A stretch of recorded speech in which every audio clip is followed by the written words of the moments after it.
দাদু রায়বাড়িতে বাণীকে আবারও নাতনির স্বীকৃতি দিলে ভয় পেয়ে যায় মৌলি।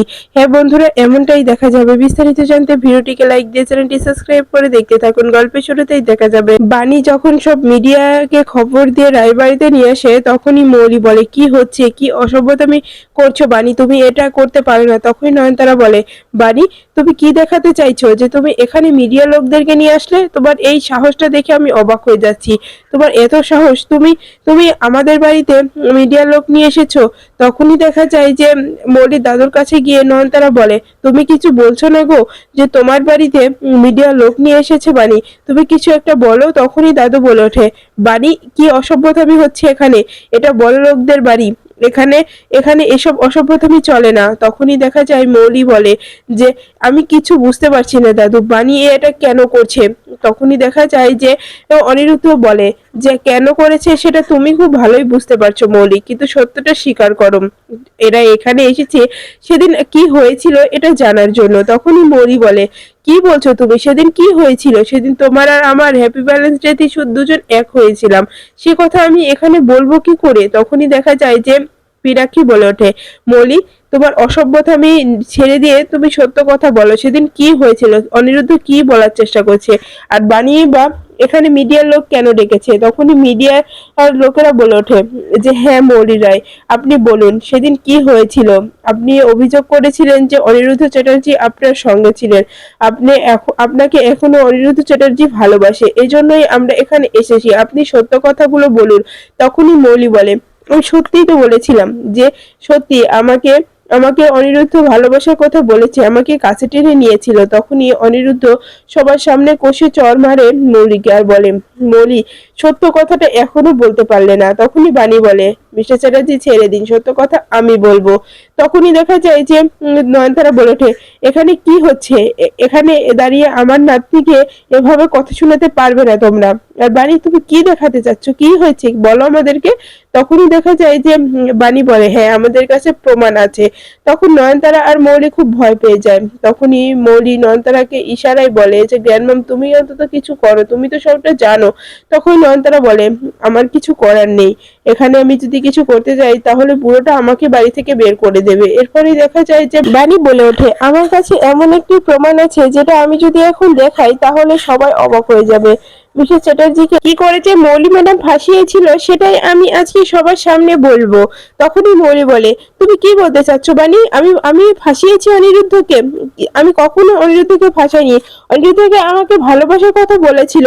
আসলে তোমার সামনে সে সত্য কথা বলতে পারছিল না, কিন্তু সেদিন আমাকে সব সত্য কথা বলেছে যে তোমাকে করুণা করে ও বিয়ে করেছে। তখনই অনিরুদ্ধ বলে, মৌলি মুখ সামলে কথা বলো, তুমি এভাবে আমার স্ত্রীর সঙ্গে কথা বলতে পারো না, তুমি আমার স্ত্রীকে এভাবে এভাবে কথা বলতে পারো না। তখনই বাণী বলে ওঠে, অনিরুদ্ধ বাবু আপনি থামুন, আমি কথা বলছি তো। এরপরেই বাণী বলে, মৌলি ম্যাডাম আমার কাছে যথেষ্ট প্রমাণ আছে যে আপনার আর অনিরুদ্ধ বাবু সেদিন কি নিয়ে কথা হয়েছিল আর কেনই বা হয়েছিল, আমার কাছে সবকিছু প্রমাণ আছে। তখনই দেখা যায় যে মৌলি বলে, কি প্রমাণ দেখাবে তুমি, এখানে ড্রামা করতে এসেছো, এখানে ড্রামা চলবে না। তখনই দেখা যায় যে পিনাক্ষী বলে ওঠে, মৌলি বাণী কি বলতে এসেছে একবার শোনা হোক না। তখনই দাদু বলে, কেন শুনতে যাব, ওই বাণীর কথা আমরা কেউই শুনবো না, ওই বাণীর জন্য আজকে আমার নাতির জীবনটা এভাবে নষ্ট হতে চলেছে, অনিরুদ্ধ বাড়ি ছাড়া হয়েছে, ওই মেয়েটার কোনো কথাই শুনতে পারবো না। তখনই পিনাক্ষী আর ঈশানীর অনুরোধ করে যে বাবা শুনুন না, বাণী কি বলতে এসেছে শুনুন কথাটা। এরপরেই বাণী বলে, হ্যাঁ আমি আজকে প্রমাণ দেখাবো, আমি আজকে বলবো না। এরপরেই দেখা যায় যে সেই ভিডিও রেকর্ডিংটা বাণী চালু করে দেয়, সেখানে গুন্ডাগুলো নিজের মুখে স্বীকার করছে যে সেদিন সেদিন কি হয়েছিল। তখনই মৌলি খুব ভয় পেয়ে যায়।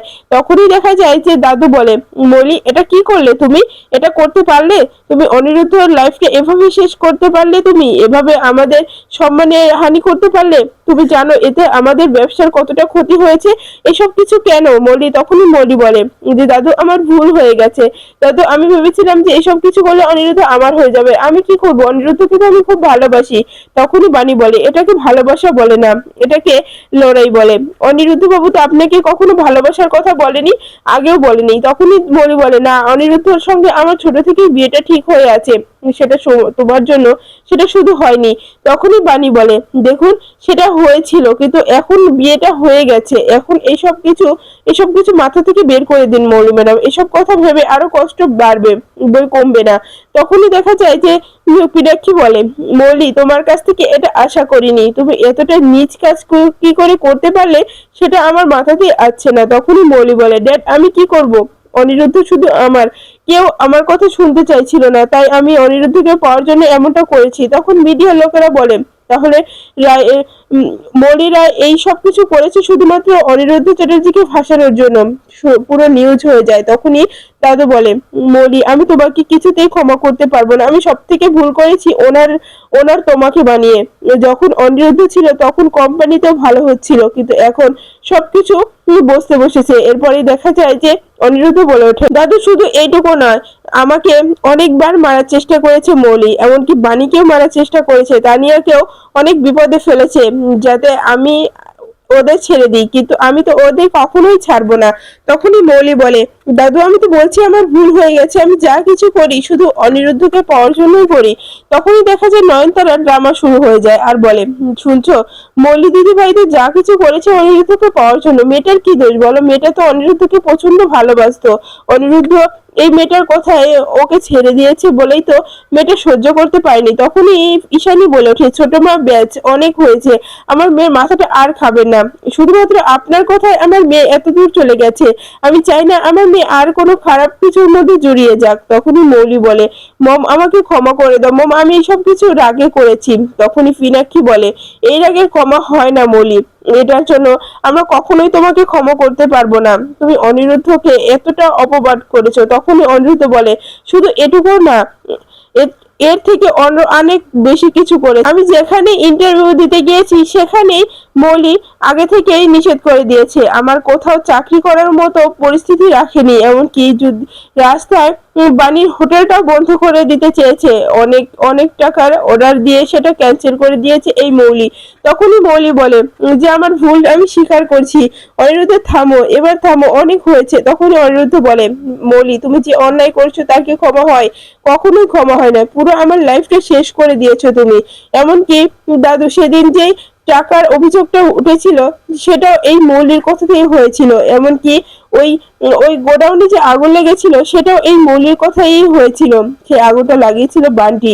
এরপরেই দেখা যায় যে দাদু খুবই রেখে যায় আর বলে, মৌলি তোমাকে আর ক্ষমা করা যায় না, আমি বুঝতে পারছি না তুমি কি করে আমাদের বাড়ির মেয়ে হলে, আমাদের বাড়ির মেয়ের কোনো সংস্কৃতি তোমার মধ্যে নেই। তখনই দেখা যায় যে নয়নতারা ভয় পেয়ে যায় আর বলে, তুমি এ কি কথা বলছো, মৌলি তোমার আমার নাতনি, পিনাক্ষী ঈশানীর মেয়ে, আর তুমি এই কথাটা বলতে পারলে। তখনই মৌলি রেগে বলে, হ্যাঁ হ্যাঁ বলবেই তো, আমি তো তোমাদের মেয়ে নই। তখনই দেখা যায় যে নয়নতারা বলে, মৌলি দিদি ভাই মাথা গরম করে কোনো কথা বলে দিও না, এতে কিন্তু বিপরীত হতে পারে। তখনই মৌলি বলে, কি করে বলবো জ্ঞানমম, আমি আর সহ্য করতে পারছি না, আমাকে এত কথা শোনাচ্ছে, কেন কেন শোনাচ্ছে, আমি যা কিছু করেছি অনিরুদ্ধকে পাওয়ার জন্যই তো করেছি, ওই সামান্য বাণী আমার কাছ থেকে অনিরুদ্ধকে কেড়ে নিয়ে যাচ্ছে, আমি কিছুতে এগুলো সহ্য করতে পারছি না গ্র্যান্ডমম। তখনই দেখা যায় নয়নতারা বলে, একটু মাথাটা ঠান্ডা করে ভাবো, পরে আমরা প্ল্যান করে নেব, কিন্তু এখন এই সিচুয়েশনের মধ্যে থেকে বের হবো কি করে এটা ভাবো।